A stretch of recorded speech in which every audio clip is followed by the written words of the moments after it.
आजकल के युग में योग शब्द बहुत प्रचलित है। इससे पहले भी था, लेकिन आजकल योग या योगा ये बहुत प्रचलित शब्द है।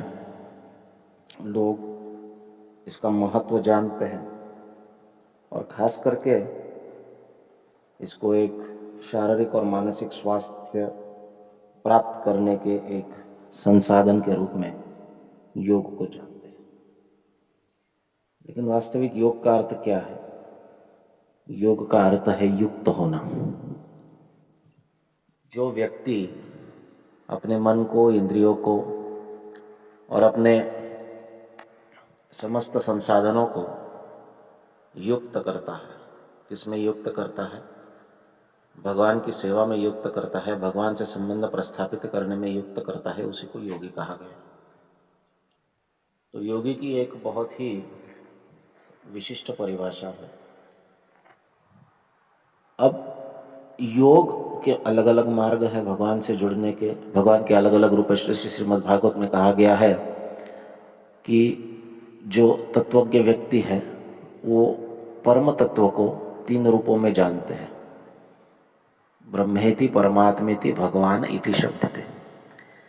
तो जो परमात्मा से जुड़ना चाहता है वो अलग प्रकार से योग करता है। जो निराकार ब्रह्म में विलीन होना चाहता है उसकी योग की प्रक्रिया अलग है। परंतु जो भगवान से जुड़ना चाहता है उसकी योग की प्रक्रिया अलग है। भगवान एक व्यक्ति के रूप में उनसे संबंध, व्यक्तिगत संबंध स्थापित जो करना चाहता है वो एक अलग प्रक्रिया से भगवान से संबंध स्थापित करता है। इस योग को, जिससे भगवान एक व्यक्ति के रूप में उनसे व्यक्तिगत संबंध प्रस्थापित किया जा सके, अलग अलग रसों में, अलग अलग भावों में प्रेम का संबंध प्रस्थापित कर सके, उसे भक्ति योग कहा गया है। ये भक्ति योग जो है, भगवान भगवद गीता में कहते हैं कि ये सर्वश्रेष्ठ है।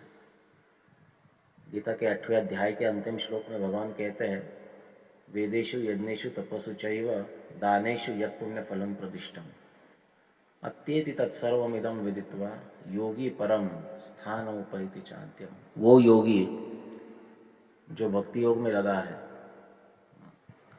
वो वेदेषु यज्ञेषु तपसु दानेषु, तो वेदों को, वेद अध्ययन द्वारा, यज्ञ संपन्न करने द्वारा, बड़ी बड़ी और कठोर तपस्या करने द्वारा और दान करने द्वारा जो पुण्य प्राप्त होता है, यत् पुण्य फलम प्रदिष्टम अत्येति तत्सर्वम इदम विदित्वा, वो पुण्य फल अत्यंत वेदाध्ययन करने से, अत्यंत यज्ञ करने से, अत्यंत यानी पूरे सामर्थ्य के साथ या अपने सामर्थ्य के परे जाकर वेदाध्ययन करना, यज्ञ करना, तपस्या करना, पूरी लगन के साथ, पूरी निष्ठा के साथ, पूरी तीव्रता के साथ ये करने से जितना फल प्राप्त होता है वो सभी फल या उससे भी ज्यादा फल एक भक्त को प्राप्त होता है जब वो भक्ति योग में जुड़ता है।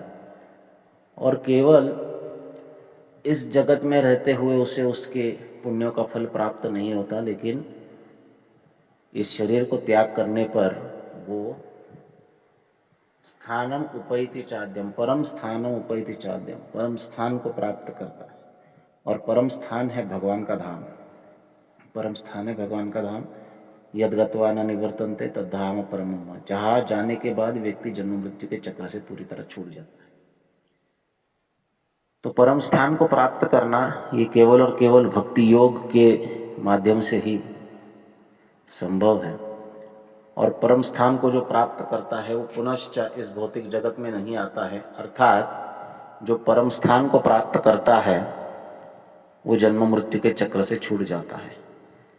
इसका यही अर्थ है कि भक्ति योग ये एक ही ऐसा मार्ग है जिससे व्यक्ति जन्म मृत्यु के चक्र से छूट जाता है।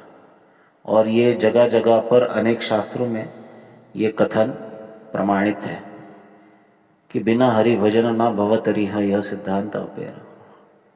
भगवान का भजन किए बिना, भगवान की भक्ति किए बिना इस भव बंधन से हम छूट नहीं सकते। ये संभव नहीं है। कोई कितना भी प्रयास करे परंतु ये संभव नहीं है। और अगर हमें भगवान का भजन करना है या भक्ति करनी है, उनसे संबंध स्थापित करना है, तो ये संपूर्ण प्रक्रिया की जो पहली सीढ़ी है वो है भगवान के नामों का संकीर्तन। बिना भगवान के नामों का संकीर्तन, बिना भगवान के नामों का जप किए कोई भी भगवान से न संबंध स्थापित कर सकता है, न उनका प्रेम प्राप्त कर सकता है। नाम संकीर्तन एक ऐसा साधन है जो व्यक्ति को भगवान से युक्त कर देता है। युक्त करने का अर्थ क्या है कि हमारा मन, हमारी इंद्रियां, हमारे संसाधन, हमारा संपूर्ण शरीर, मस्तिष्क, विचार, आचार, व्यवहार, व्यापार, ये सब जो है ये भगवान से युक्त होने चाहिए। इसमें जैसे पानी है, पानी में हम कोई रंग मिला देते हैं तो वो पानी उस रंग का हो जाता है, इसका अर्थ है कि उस पानी में वो रंग युक्त होगा। तो हमारा भी जीवन जो है कृष्ण से युक्त होना चाहिए। वास्तविक कृष्ण ही हमारे जीवन के आधार है, लेकिन आधार जो होता है वो हमेशा नीचे रहता है और उसके ऊपर हम बड़े बड़े कंस्ट्रक्शन करते जाते हैं। तो आधार नीचे है और ये कभी कभी दिखता नहीं है, परंतु इससे युक्त होने का अर्थ है कि प्रतिक्षण हमारे जीवन में कृष्ण को केंद्र रखकर हमें सभी कार्य करने चाहिए। हमारा मन, हमारे विचार, हमारे आचार, हमारा व्यवहार, ये सब जो है कृष्ण युक्त होने चाहिए। उसी को योगी कहा जाता है। और इस संबंध में जब प्रेम होता है तो उसे भक्ति योग कहा जाता है। प्रेम के साथ भगवान से व्यक्तिगत संबंध स्थापित करना, यही भक्ति योग की एक सर्वोच्च उपलब्धि है। भक्ति में जुड़ना, भगवान से संबंध स्थापित करना और भगवान से संबंध स्थापित करके उनके धाम में प्रयाण करना इस शरीर के पश्चात, जिससे कि हम जन्म मृत्यु के चक्र से छूट जाए, ये इस मनुष्य शरीर का सर्वप्रथम कर्तव्य है।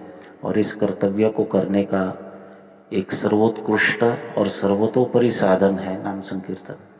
नाम संकीर्तन के सिवाय कोई भी व्यक्ति भगवान से संबंध न स्थापित कर सकता है, ना उनसे उनका प्रेम प्राप्त कर सकता है।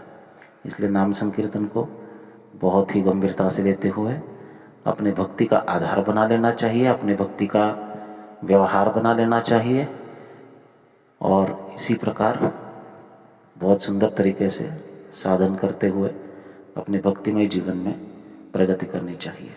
हरे कृष्ण।